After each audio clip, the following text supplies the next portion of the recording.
1976년 4월 5일 미국의 휴스턴에 있는 감리교 병원에 한 남자의 시신이 라스베가스에서부터 호송되어 안치되었습니다.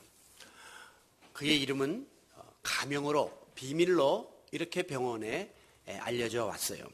그 이유는 그 사람은 당대 최고의 갑부여 억만장자로 알려져 있던 하워드 휴즈라고 하는 사람이었기 때문입니다. 이 엄청난 거부의 갑작스런 죽음 앞에서 그 부검의는 시체를 부검한 다음에 깜짝 놀랐습니다. 왜냐하면 이 사람의 사망 원인이 극심한 영양실조와 탈수 증세 때문이었기입니다. 키가 193cm의 거구인데 몸무게는 42kg밖에 나가지 않는 앙상한 몸으로 시신으로 바뀌었습니다. 그리고 신체 부위 곳곳에 상처의 흔적이 남아있고 찢어진 상처, 각종 골절, 그리고 팔뚝에 박혀있는 주사 자국, 아마도 무슨 마약 같은 그런 것을 했을 수도 있겠죠.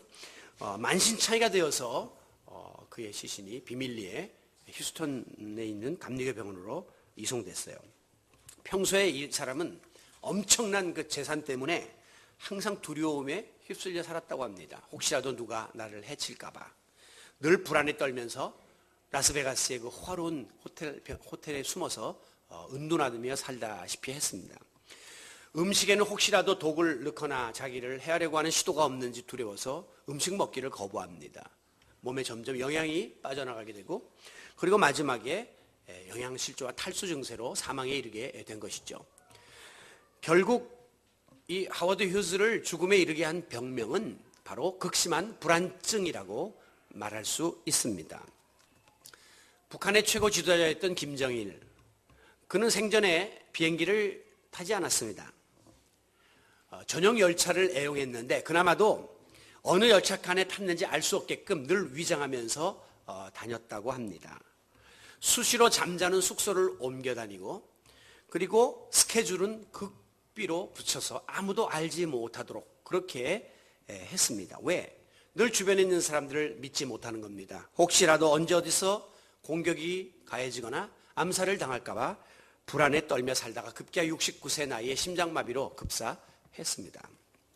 사람이 아무리 재산이 많아도 사람이 아무리 권력이 강해도 마음의 평안을 잃어버리면 불행해지는 거죠.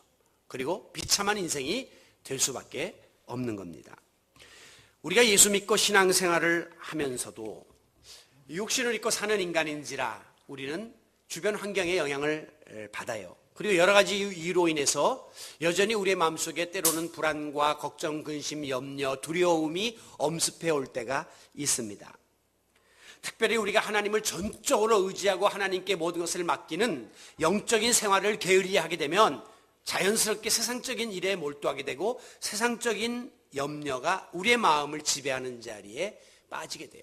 그래서 우리의 신앙은 항상 비등점, 펄펄 끓는 자리에 있어야 이 세상적인 생각들이 들어오지를 못하고 하나님을 향한 믿음의 자리에 항상 서 있어야 이런 세상적인 부정적인 감정들이 우리의 마음을 침범할 수가 없게 되는 것입니다. 잠언 4장 23절에 보면 무릇 지킬 만한 것보다 더욱 내 마음을 지키라. 왜? 생명의 근원이 이 마음에서부터 비롯되기 때문이다 라고 말씀합니다. 즉 사람이 죽고 사는 일이 마음먹기에 달려 있다는 것이죠. 엊그제 6살 난 아들을 살해했던 비정한 엄마가 자수했습니다. 그녀의 그 고백이 이렇습니다. 그 순간 저는 제 정신이 아니었습니다. 한순간 내가 정신을 뺏겼습니다. 즉 내 마음을 컨트롤하지 못하고 내 마음을 다스리지 못했기 때문에 내가 낳은 아들을 내 손으로 죽이는 짓을 했습니다 라고 고백합니다. 사람이 자기 마음과 생각을 다스리지 못하면 파멸에 이르게 됨을 보여주는 실례입니다. 이와 같이 우리가 세상에서 재산을 많이 소유하고 명예를 획득하고 권력을 지니고 혹은 건강을 유지하고 여러 가지 세상적인 것들을 지키기 위해서 무던히 애를 쓰고 있으나 먼저 이 마음을 내가 컨트롤하지 못하고 다스리지 못하고 지키지 못하면 이 모든 것은 한순간에 물거품이 된다는 사실을 기억하셔야 돼요. 그러므로 설령 우리가 좀 세상적인 것은 좀 적게 가지고 있고 좀 잃어버리고 산다 할지라도 절대로 여러분의 마음 중심을 빼앗기지 말고 여러분의 마음에 주님이 주시는 평안을 지켜나가는 성도 여러분들이 되시기를 바랍니다. 그들이 진정한 행복자이기 때문입니다. 오늘 본문 7절에 보면 너희 염려를 다 주께 맡기라 그랬어요. 새로운 번역에 보면 너희 염려를 다 주께 맡겨 버려라 그렇게 말씀하고 있습니다. 그리하면 그가 너희를 돌보아 주실 것이다. 하나님이 우리를 돌봐주신다는 거죠. 다시 말하면 하나님께 모든 것을 맡기면 하나님께서 우리의 부정적인 마음들을 다 다스려 주시고 평정시켜 주실 것이라고 약속하고 있습니다. 이어지는 8절 말씀에 보면 근신하라 깨어라 그랬어요. 이것은 정신 바짝 차리라는 거예요. 그리고 바른 마음을 지키기 위해서 힘쓰라고 하는 하나님의 명령입니다. 여러분, 오늘 우리 현대인들이 앓고 있는 질병의 70% 이상이 마음의 근심과 또한 불안과 두려움 때문에 생긴다고 의학적으로 밝히고 있습니다.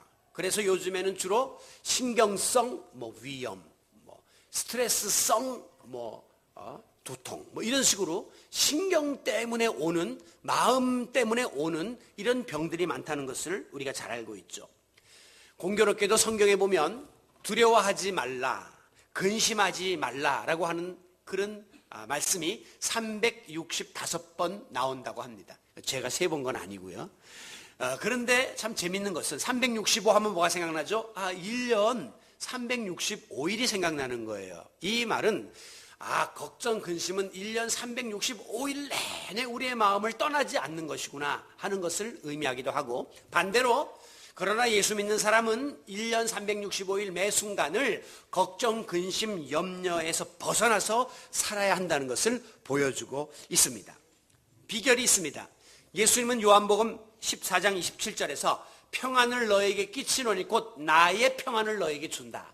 주님이 주시는 평안을 우리가 힘입으면 이 일이 가능한 거예요. 왜? 내가 너희에게 주는 이 평안은 세상이 주는 것과 같지 아니하니라. 너희는 그러므로 마음에 근심하지도 말고 두려워하지도 말라. 이렇게 예수님께서 말씀하셨습니다. 몇 해 전 우리 교회에서 수련회를 갔을 때에 그 여러 프로그램 중에 버서나리스라고 하는 프로그램이 있었습니다. 그게 기억하는지 모르겠어요. 여러 가지 어떤 의무를 여러분들에게 주고 미션을 줘가지고 거기에서 벗어나는 거예요. 그 프로그램이 버서나리스인데 오늘 이 설교의 주목이 버서나리스입니다. 오늘 하나님의 자녀는 우리들이 마음의 평안을 누리기 위해서 우리를 억압하고 있는 여러 가지 부정적인 감정들은 어떤 것이 있으며 우리가 어떻게 그것을 떨쳐버리고 벗어날 수 있을까라고 하는 귀한 비밀을 오늘 말씀을 통해서 터득해 가시기를 바랍니다. 먼저 오늘 우리는 이 죄에 대한 집착에서부터 벗어나야 합니다. 죄에 대한 집착. 여러분들이 예수 믿고 구원받아 하나님의 자녀가 된 다음에 갑자기 죄와 상관없는 삶을 살던가요? 갑자기 여러분의 마음속에서 죄는 다 떠나가고 성자처럼 변했던가요? 그렇지를 않습니다. 예수를 믿고 신앙생활 하는데도 불구하고, 아니 10년 20년 교회에서 직분 맡아 생활함에도 불구하고, 아니 목사가 되어서 복음을 전하는 성직자가 되었음에도 불구하고 오늘 우리가 갑자기 한순간에 죄의 유혹에서 자유로워지지는 못하고 있다는 것이 우리의 커다란 딜레마입니다. 이것은 당연한 이치예요. 왜냐하면 하늘을 날아다니는 새가 우리 머리 위를 막 자유롭게 날아다닐 때에 우리가 날아다니지 마, 이것은 내 머리니까 오지 마 라고 쫓아낼 수가 없어요. 마찬가지로 죄의 유혹은 일종의 인간에게 주어진 본능이기 때문에 끊임없이 보고 느끼면서 죄와 연관된 생각을 하고 행동을 하는 것은 어쩔 수 없는 인간의 하나의 실존이에요. 우리가 죄성을 입고 태어났기 때문에 마치 새가 내 머리 위를 자유롭게 날아다니듯이 내 생각과 내 마음에 죄에 대한 유혹이 왔다 갔다 하는 것에 대해서는 내가 어떻게 할 수 없는, 내 컨트롤 밖에 나가 있는 문제입니다. 그러니까 죄의 유혹은 끊임없이 와요. 그런데 요놈의 새가 내 머리 위에 딱 앉더니만 둥지를 트네. 그랬더니 여기다 알을 까네. 여기다 막 오물을 막 싸대네. 그때는 내가 손을 머리 위를 탁 쳐서 쳐 하고 없애는 거는 내가 해야 될 내 몫입니다. 그렇죠? 마찬가지로 죄의 유혹은 어찌할 수 없으나 죄에 대해서 내가 관심을 가지고 죄를 용납하고 여기 그냥 그대로 있게끔 만들어주고 죄와 타협하고 그리고 죄에 적극적으로 집착하는 것, 이것은 우리가 해결해야 될 문제인 것입니다. 제임스 파크라는 사람 말하기를 우리 인간의 모든 불안은 궁극적으로 의지할 가치가 없는 것을 의지하는 데서부터 불안함이 생긴다라고 했습니다. 여러분이 물질을 굉장히 중요하게 여기죠. 그리고 물질에 내 모든 것을 겁니다. 그런데 이 물질이 내가 궁극적으로 의지할 만한 가치가 못 된다는 것을 우리는 잘 알고 있어요. 왜? 물질은 있다가도 없어지는 것이고 또 물질이 진정한 내 마음의 평안을 가져다 주는 것이 아니라 하워드 휴즈처럼 오히려 물질 때문에 인생이 망가질 수도 있다고 하는 것을 우리는 잘 알고 있기 때문에 물질로 인하여 불안해지는 거예요. 진정한 가치가 되지 못하는 것에다가 모든 것을 거는 데서부터 불안은 오는 것입니다. 어떤 사람은 건강에다가 올인을 해가지고 온갖 건강식품을 먹고 정말 몸 관리를 하는데 이 건강이 내가 궁극적으로 의지할 만한 가치냐? 그렇지를 못해요. 그것은 내가 아무리 그렇게 하려고 노력해도 병은 어느 순간 나에게 다가올 수 있고 또 내가 건강을 끝까지 유지할 수 없다는 것을 알기 때문에 그건 상대적 가치지 절대적 가치가 아니거든요. 거기다가 올인을 하면 늘 건강 염려증이 걸려서 불안하게 살 수밖에 없는 것입니다. 그러므로 오늘 우리가 의지해서는 안 될 것에 지나치게 의지하거나 바라봐서는 안 될 것을 너무 많이 바라보고 있으면 그게 집착이에요. 오늘 우리의 마음의 평안을 빼앗기는 이유 중에 하나는 이 죄성을 지닌 세상적인 일에 우리가 너무 많이 몰두하고 있는 겁니다. 거기에 너무 많이 내 것을 걸고 있다고 하는 것입니다. 바로 이와 같은 생각은 사탄이 우리의 마음속에 집어넣는 생각이에요. 그렇기 때문에 우리가 너무 세상 일에 집착하다 보면 죄악의 올무에 빠지게 되고 죄악의 올무에 빠지면 사탄의 포로가 되어서 끌려다니는 그런 불행한 신세가 될 수밖에 없습니다. 그래서 오늘 본문 8절에 보면 너희 대적 마귀가 사탄이 우는 사자와 같이 두루다니며 삼킬 자를 찾고 있다라고 말씀하고 있는 것입니다. 오늘도 그들이 던지는 죄의 미끼를 받아먹을 그 대상을 찾고 있는 거예요. 그래가지고 충동질을 하면서 이 범죄의 원인 제공을 하는 사탄이 오늘도 두루두루 다니면서 우리를 올무 가운데로 묶으려고 하고 그래서 우리는 거기에 빠지게 되면 우리의 모든 자유를 잃고 평안을 잃은 가운데 고통 가운데 살아갈 수밖에 없는 거죠.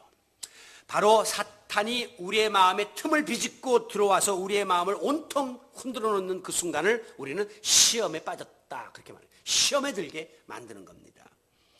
여러분 시험에 빠지는 순간 내가 지니고 있던 그 평안은 사라지고 불안함이 엄습해 오는 거죠. 내가 품고 있던 사랑의 마음이 사라지면서 미움과 다툼이 내 마음을 지배하게 되는 일들이 벌어지게 되는 것입니다. 요한일서 2장 5절에 보면 너희는 이 세상이나 이 세상에 있는 것들을 사랑하지 말라 그랬어요. 여기서 말하는 세상은 하나님을 떠난 세상을 말하는 거예요. 타락한 죄악 세상을 의미하는 거예요. 하나님을 떠난 이 세상은 이미 하나님께 범죄하였기 때문에 세상에 있는 모든 것들에는 이 죄악의 콩고물이 다 묻어 있는 거죠. 그래서 세상의 것들을 사랑하지 말라는 것은 우리는 세상의 일에 집착하다 보면 나도 모르는 사이에 죄악에 다 오염될 수밖에 없는 것을 보여주고 있는 것입니다. 세상에 있는 모든 것들은 육신의 정욕과 안목의 정욕과 이생의 자랑이니 이 모든 것은 세상으로부터 쫓아온 것이다. 그 출발 자체가 죄악된 세상에서 비롯되었기 때문에 아무리 내가 애쓰고 노력해도 내가 죄에 오염될 수밖에 없음을 경고하고 있는 것입니다. 여러분 세상에서 추구하는 것들은 다 아름다워 보이고 좋아 보이고 달콤해 보입니다. 우리가 아이들 시럽 약 먹일 때 애들이 쓴 걸 싫어하기 때문에 거기다 달콤한 설탕을 가미해서 먹여요. 그러나 사실 그 속에는 그 쓴맛이 기본이 되어 있는 약이 그들에게 들어가는 거죠. 여러분 우리가 쥐덫을 놓습니다. 쥐덫을 놓을 때 거기다가 쥐가 좋아하는 무슨 건어물이나 혹은 치즈 같은 거를 딱 걸어놓으면 그 쥐는 밖에 있는 덫을 보지 못한 채 오로지 그 향기로운 냄새, 그 맛있는 냄새 나는 그 음식을 먹으려고 가서 넙죽 그것을 받아 물죠. 그 순간 쥐덫이 닫히면서 쥐는 오도 가도 못하는 올무에 갇히게 되고 그저 옛날에 보면 흐르는 물에다 이렇게 넣어갖고 죽는 IS 그 사용시킬 때 보니까 물에다 이렇게 채로 집어넣더라고요. 그런 비참한 그런 운명에 처하게 되고 마는 것입니다. 여러분, 오늘 우리가 세상에서 추구하는 것들이 달콤해 보이죠. 너무 좋아 보이죠. 먹음직스럽고 탐스러워 보이고 그리고 보암직스럽죠. 그러나 그것이 하나님보다 더 주의 일보다 더 영적인 일보다 더 내 마음을 지배하면 우리는 거기에 집착하게 됩니다. 그리고 죄에 빠지게 되고 마는 것입니다. 오늘 우리가 이와 같은 죄의 유혹 그리고 죄의 집착에 대해서 벗어날 수 있는 길을 오늘 성경은 우리에게 제시합니다. 9절, 너희는 믿음을 굳건하게 하여 그를 대적하라. 믿음을 굳게 하는 일만이 우리가 죄의 집착에서부터 벗어날 수 있음을 믿으시기 바랍니다. 이 말은 믿음 위에 굳건히 서라는 거예요. 믿음 위에 뿌리를 깊이 내리라, 이런 말씀입니다. 우리가 믿음에 굳건히 서기 위해서는 여러 가지 신앙적인 노력들을 해야 되고 여러 가지 방법들이 있겠습니다만은 오늘은 원론적인 말씀만 이제 드리려고 합니다. 여러분, 우리가 예수 믿고 난 다음에 우리에게 주어진 놀라운 무기가 하나 있습니다. 그것은 바로 믿음이라고 하는 무기예요. 비록 우리가 세상적인 것을 많이 지니지 못했다 할지라도 이 믿음의 힘을 소유하게 되면 담대하게 인생을 살아가게 되고 보람있게 인생을 살아가게 되고 행복감 속에 인생을 살아갈 수가 있습니다.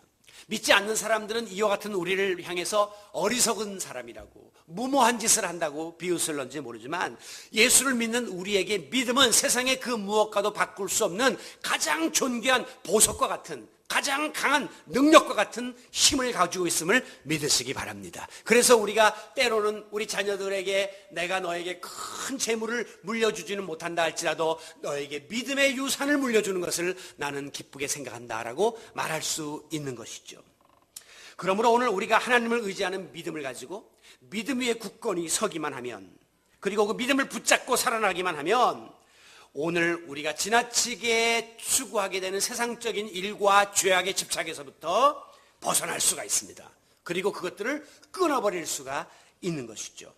오늘도 내 마음과 생각을 지배하는 죄의 유혹 그리고 죄악의 집착을 이길 수 있는 그 길은 우리가 믿음을 굳건히 하고 믿음 위에 서고 믿음의 뿌리를 내야 된다는 사실을 깨닫고 하나님께 믿음을 구하고 그리고 믿음의 강화를 위해서 훈련받고 또 노력하는 우리 성도 여러분들이 되시기를 바랍니다. 여러분, 이 종이가 굉장히 얇은 종이에요. 그러나 이 뒤에 이렇게 그 책이나 나무판이나 강철판이 딱 붙어있기만 하면 아무리 주먹이 와서 강탈을 해도 전혀 손상이 없고 찢어지지 않습니다. 그러나 이 종이만 존재하면 푹 하면 그냥 찢어지고 날아가는 거예요.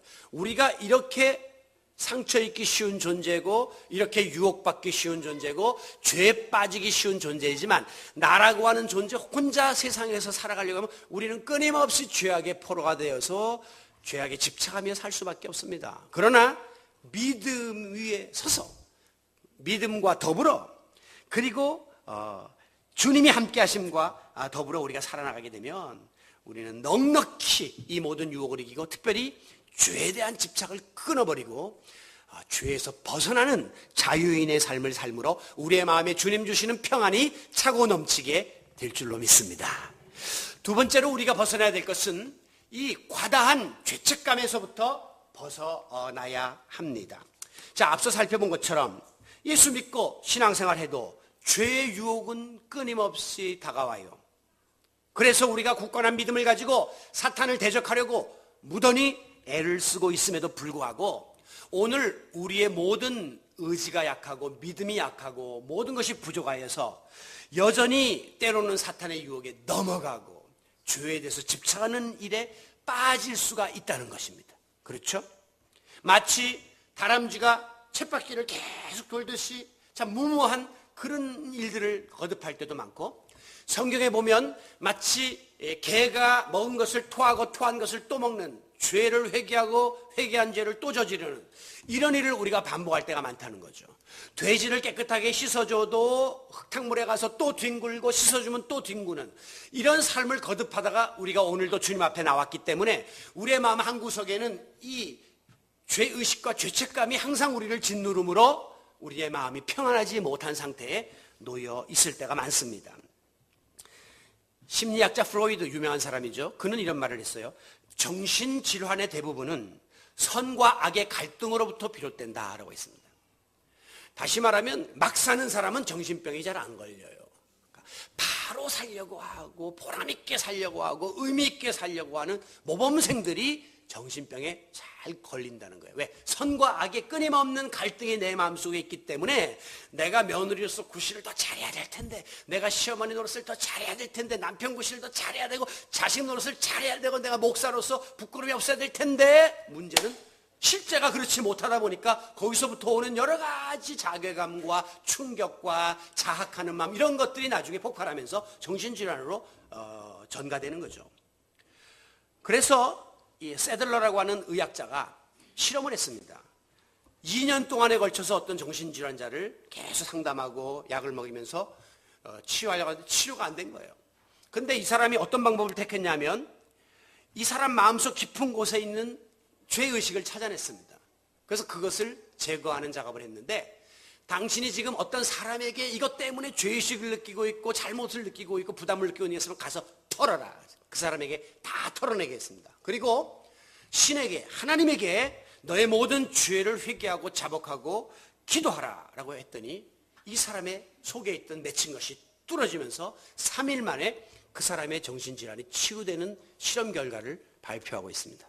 2년 동안 아무리 약물 치료를 하고 정신치료를 해도 이 사람 근본으로 여기에 맺혀있는 이 죄의식, 자기 스스로에 대한 이 죄책감이 풀어지지 않는 한 끊임없는 그런 어려운 상황에 놓일 수밖에 없으나 이걸 터뜨리고 이걸 푸니까 문제가 해결되더라고 하는 것입니다. 우리가 하나님 앞에 나올 때마다 하나님 바로 믿고 싶습니다. 그렇잖아요. 우리가 오늘도 좀 제대로 신앙생활 하고 싶어 여기 온 거 아닙니까?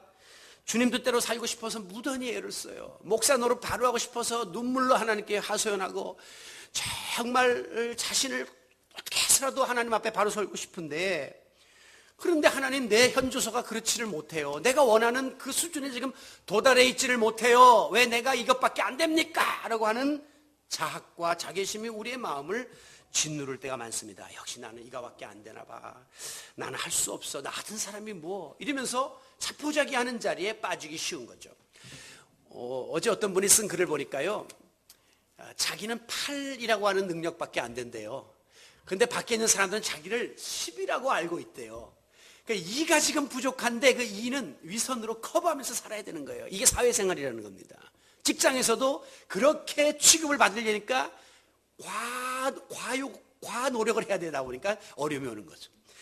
우리 목회자들도 그런 경우가 많습니다. 나는 8밖에 안 되는데 교인들은 나에게 10을 요구하고 10을 기대하니까 이걸 어떻게 내가 해결해야 되는가라고 하는 그 과정 속에서 많은 어려움을 이제 경험하게 되는 것이죠. 그런데 설상가상으로 사탄은 또 불난집에 부채질을 합니다. 맞아. 너는 형편없어. 너는 부족해. 너는 자격이 없어. 오늘 본문에 보면 우는 사자처럼 다니면서 조금만 먹잇감만 있으면 그냥 와서 물어뜯기는데 얼마나 어려운지 몰라요. 그래서 우리 믿는 사람들은 이리저리 치이고 내 자신도 스스로에 대해서 낙심하고 사탄은 나를 조소하고 그래서 항상 위축되어 있고 자신감을 상실하고 아무 일도 하지 못한 채 이렇게 갇혀서 사는 그런 경우들이 생겨나는 겁니다. 그런데 요한일서 1장 9절에 보면 만일 우리가 우리의 죄를 자백하면 내 잘못과 내 허물과 나의 한계를 하나님께 인정하면 저는 미쁘고 의로우사 우리의 죄를 사하시며 모든 불의에서 우리를 깨끗하게 해주실 것이라고 약속하고 있습니다. 죄의 문제는 내가 노력한다고 푸는 게 아니라 하나님이 풀어주셔야 되는 거예요. 하나님이 우리에게 죄사함의 자유를 선언해 주심으로 우리는 비로소 마음의 평안을 누릴 수 있게 되는 것입니다. 예수님께서 십자가에 피 흘려 죽으심으로 우리의 모든 부족과 허물과 잘못과 용서와 한계를 다 품으셨어요. 그러므로 이제는 그 대속의 피로 용서받지 못할 죄가 없고 사함받지 못할 죄가 없다는 사실을 믿고 지나친 죄책감과 죄의식에서 예수의 이름으로 자유하시기 바랍니다. 예수의 피로 죄 사함받은 성도의 자유를 누리시기를 바랍니다. 세 번째로 우리가 벗어나야 될 하나의 큰 짐은 이 과거의 부끄러운 그 올무입니다. 부끄러운 과거의 올무들, 이것이 우리를 굉장히 힘들게 만들 때가 많아요. 우리 인간은 세 가지 시제 속에서 살아가죠. 과거와 현재와 미래입니다. 과거는 지나간 시간, 현재는 오늘, 미래는 다가올 시간. 오늘 우리는 현재 행복을 추구하면서 삽니다.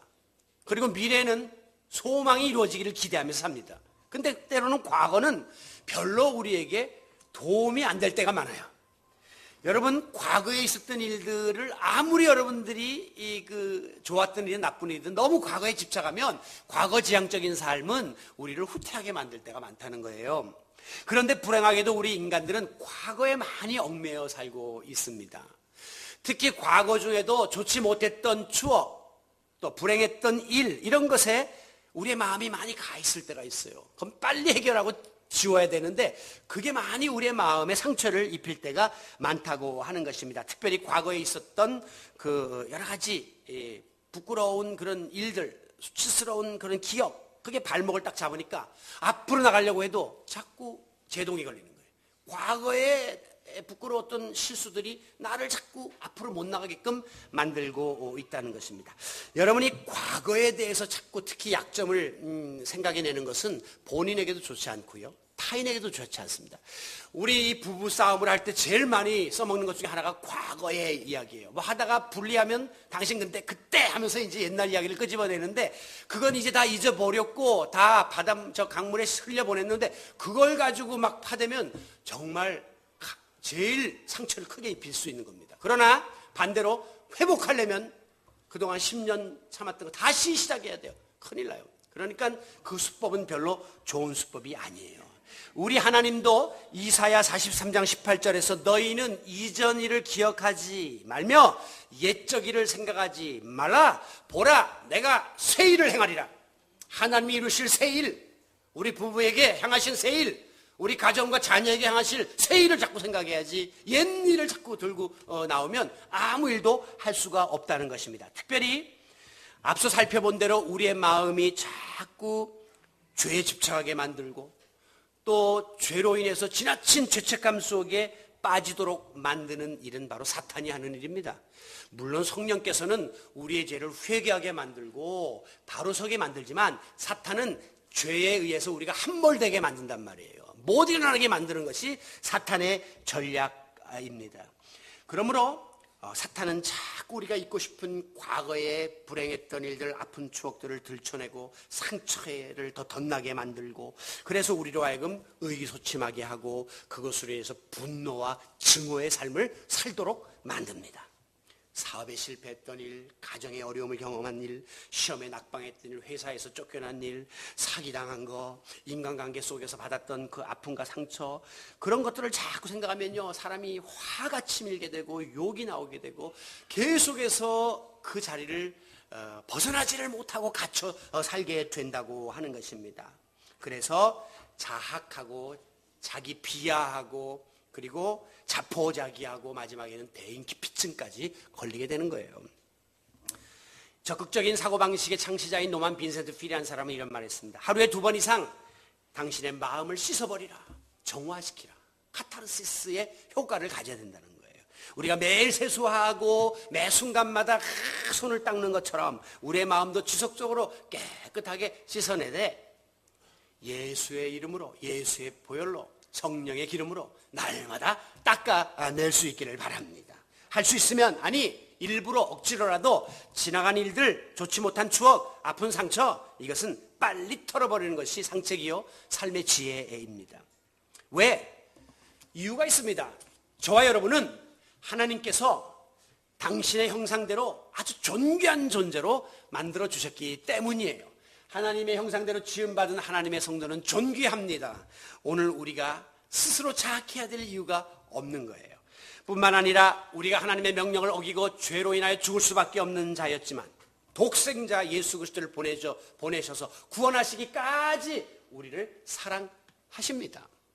더 나아가서 이 세상의 수많은 사람 중에 하나님이 너를 지명하여 부르시고 너는 내 것이다 라고 오늘 이 자리에 끌어모아 주시고, 그리고 하나님께서 인을 쳐주셨습니다. 인 쳤다는 것은 도장 빡 찍은 거예요. 도장 찍으면 그 다음에 내 거야, 내 거. 다른 사람이 못 가져가요. 가져갔다가도 도장 검사하면 그 사람이 다시 소유하게 되는 거예요. 여러분, 하나님께로부터 당신의 형상을 닮은 존귀한 백성으로 지음받았고 예수의 그 십자가의 죽음으로 인하여 구원받았고 오늘도 하나님의 자녀로 부름받았고 인침을 받은 저와 여러분이니 하나님의 우리의 앞날을 책임져 주시지 않겠습니까? 과거를 돌아보지 마시고, 과거는 흘러간 시간입니다. 부끄러웠죠? 상처투성이죠? 잊고 싶죠? 다 내려놓고 주님 앞에 무릎 꿇으시기를 바랍니다. 사랑과 은혜가 풍성하신 하나님, 오늘 본문 10절에 보면 모든 은혜의 하나님이 그랬어요. 하나님은 은혜의 하나님이에요. 사랑과 자비가 풍성하신 그 은혜의 하나님이 우리에게 은혜를 베풀어 주심으로 우리 앞에 밝은 앞날이 펼쳐지게 될 줄로 믿습니다. 하나님이 우리를 새로운 피조물로 창조해 주실 것입니다. 마지막으로 오늘 말씀을 정리하면서 보면 이제 우리는 벗어나야 될 이 죄에 대한 유혹과 또 집착과 죄책감과 또 여러 가지 과거의 올무에서부터 자유를 얻은 이후 주님만 의지하고 강하고 담대하게 살아가야 합니다. 자, 사람은 다 자기 나름대로 타고난 성격이 있습니다. 각 사람마다 그 스타일이 있고 기질이 있어요. 그래서 가만히 보면 예수 믿어도 자기 성격대로 믿어요. 그리고 자기 스타일대로 목회도 해요. 제가 저희 아버님 목회할 때 보면 우리 아버님은 굉장히 대범하시고 선이 굵은 분이거든요. 그러니까 제가 막 이렇게 고민해도 우리 아버님은 뭘 그런 걸 가지고 고민을 하냐. 그죠? 개는 짖어도 기차는 가는 거야. 여러분, 기차가 가는데 개가 망망망다가 또 삑 서고 뭔 일이요? 또 가다 말고 또 삑 서서 뭔 일이요? 그러면 어느 세월의 목적지를 가냐 이거야. 큰 목표를 가지고 힘있게 대범하게 달려나가야 된다. 그렇게 말씀하는데 저는 좀 소심해요. 저는 또 마음이 여려요. 그래서 가다가 개가 짖으면 뭔 소리야? 왜 아파 보이냐? 좀 가다가 또 누가 그러면 또 왜 그래? 그리고 자꾸 돌아봐요. 물론 서로 장단점이 있겠지만 그러나 자기 스타일을 벗기가 참 어렵다는 거예요. 하지만 우리가 믿음의 굳건히 서서 믿음으로 연단받고 무장하면 자기가 타고난 성격이나 자라왔던 환경과 상관없이 우리에게는 강하고 담대한 믿음의 대장부가 되는 축복이 주어짐을 믿으시기 바랍니다. 담대해져요. 강해져요. 여호수아가 모세라고 하는 엄청난 인물을 모시던 후계자로 들어갔는데 발벗고 따라가도 모세를 따라갈 방법이 없으니까 괴로워하고 힘들어하고 늘 어려움 가운데 살았습니다. 하나님은 여호수아를 보기만 하면 강하고 담대하라 내가 너와 함께함이니라. 강하고 담대하라 내가 너와 함께하리라. 그 믿음을 키워줬어요. 그때 나중에 여호수아의 믿음이 모세 못지않게 담대해져가지고 이 놀라운 가나안 정복의 역사를 이루게 되었음을 믿으시기 바랍니다. 약육 강식의 원칙이 가장 적용되는 곳은 동물의 세계입니다. 동물의 왕국에서 가장 위에 있는 먹이사슬은 사자와 같은 맹수예요. 그런데 사자 밑에 이제 얼룩말도 있고 사슴도 있고 쭉 있는데 여러분 얼룩말 뒷발에 걷어차 있는 사자의 모습을 본 적이 있습니까? 이거 인터넷에 사자의 굴욕이라고 보면 이 장면이 나옵니다. 사자가 아주 개망신이 아니라 사자망신을 한 거죠. 예. 여러분 얼룩말은 사자가 100% 잡아먹을 수 있는 동물이에요. 그래서 대부분 보면 딱 뒤에서 사자가 덮친 다음에 목을 가서 물면 얼룩말들은 그냥 객소리도 못하고 10중 8구 밥이 되는데 이 사자가 얼룩말이 죽기 살기로 발악을 하면서 덤비니까 뒷다리에 얻어맞아갖고 그냥 이 사자가 그 뒤에 결과를 보면 돌아가셨다는 그 기록이 나와요. 죽었다. 또 가끔 가다 보면 물소가 있습니다. 물소도 나는 이해가 안 되는 게 물소가 떼거리로 몰려다니거든요. 그러면 사자가 가서 탁 물면 웅웅 하면서 밥이 돼요.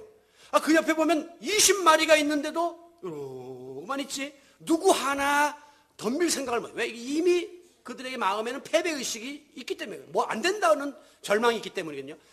20마리 그냥 3마리만 덤벼들어도 사자는 도망가게 돼 있습니다.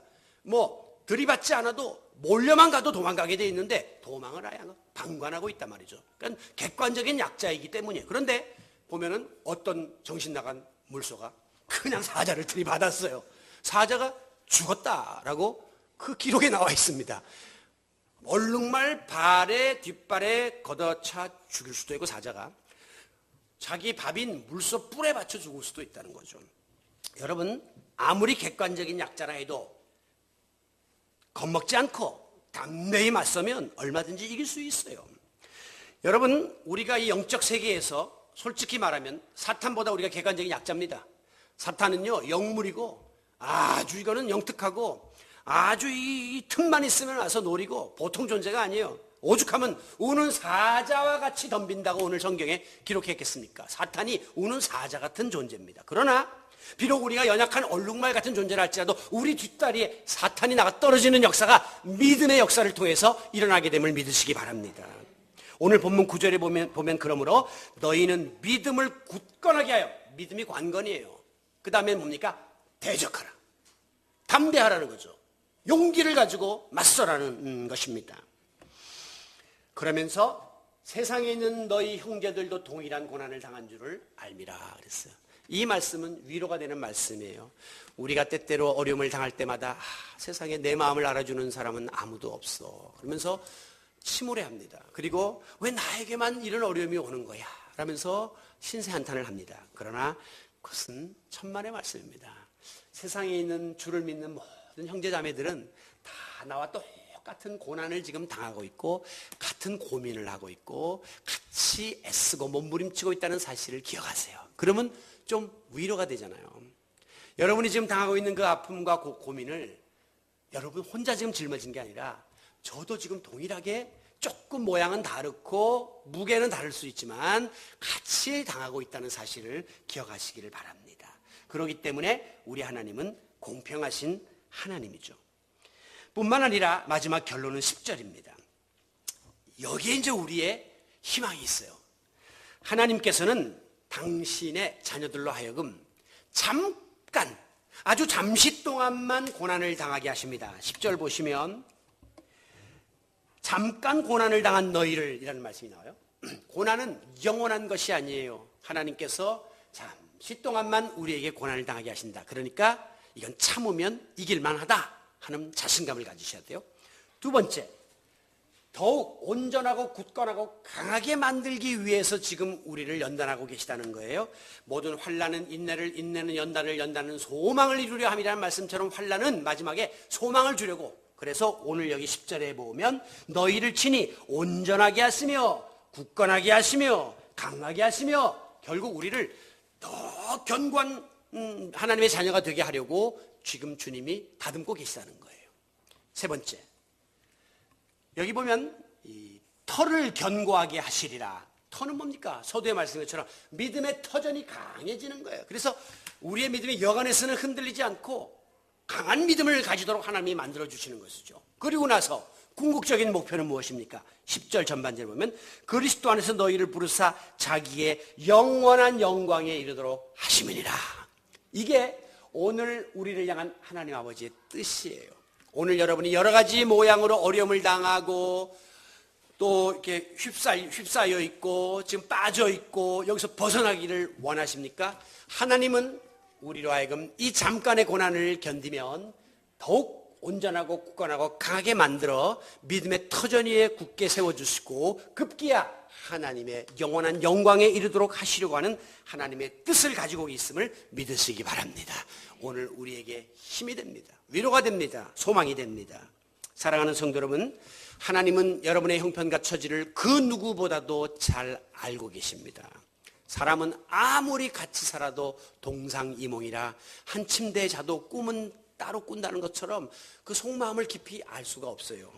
그리고 사람은 알아도 어느 한순간까지는 모르지만 그 다음부터는 도와줄 수가 없는 한계가 있습니다. 그래서 우리가 이렇게 친했던 사람한테도 자꾸 도움을 요청하면 어느 한순간부터 이상하게 전화를 안 받기 시작하고 또 외면하는 그런 모습은 어쩔 수 없는 우리 인간의 한계라고 하는 것이죠.